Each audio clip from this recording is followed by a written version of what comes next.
Let's take a look at some periodic savings examples. Suppose you want to have $700,000 for retirement in 30 years. Your account earns 4% interest. How much would you need to deposit in the account each month? Now this is important that it says each month.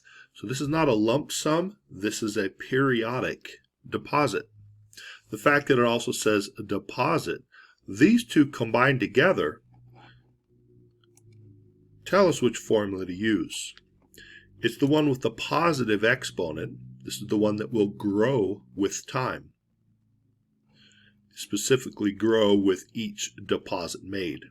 Okay, so we have 700,000. Now there's only two values in this formula that are money values. It's D and A. D is the periodic deposit, usually a monthly deposit, but some people have an annual deposit. And A is how much money will be in there after time.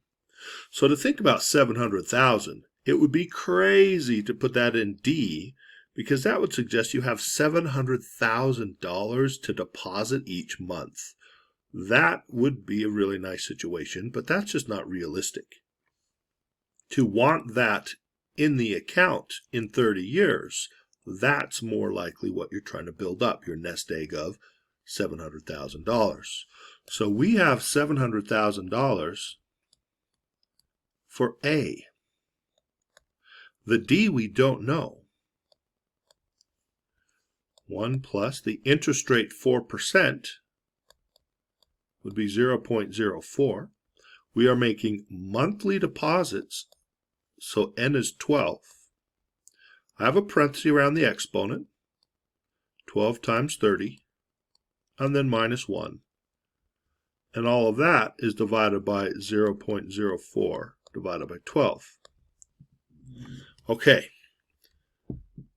Now some people like to take this formula and move pieces around so they can solve for D. It's okay if you use this alternate formula, but I'm going to show you the technique I use so that I don't have to spend time working with an alternate formula or memorizing an alternate formula or whatever. But it is possible. You just take this large parenthesis stuff, put it down below, and the small parenthesis stuff on the bottom, put it on top. You've solved for D. Instead, I'm going to work out the right side, and then I'm going to use my answer button on the calculator to easily divide it into the left side. Let's take a look. So the right side, we have double open parentheses. 1 plus 0.04 divided by 12, close parenthesis, exponent, open parenthesis, positive exponent, close parenthesis, minus 1, close parenthesis, divided by, open parenthesis, 0.04 divided by 12, close parenthesis. So this is all the work on the right. This is the number that's going to be multiplied by D. Now the temptation might be to round this. Do not round this. If you do, you'll get the wrong answer.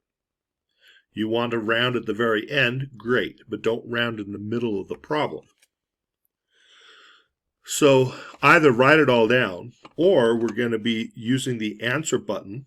Most calculators I've seen have an answer button, so this is a pretty universal approach. If yours doesn't, you can consider trying to figure out how to use your storage button. Most, if not all, scientific calculators have a simple store and recall. So I have D times 694-ish equals 700,000. To solve for D, I'd need to divide by 694-ish. So I'm going to do 700,000 divide by the answer.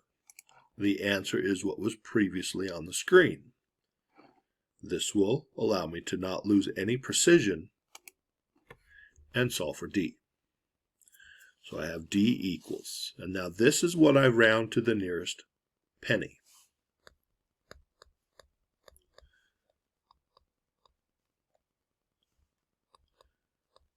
So we need to invest about $1,000 a month into an account earning 4% interest.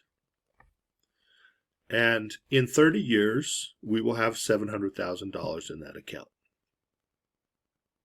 All right. So go ahead and pause the video as you work out the question on the right. So what you should have is A equals $870,996.53. On this question, the $1,200 is D versus the $700,000 was A. All right, I hope this helps.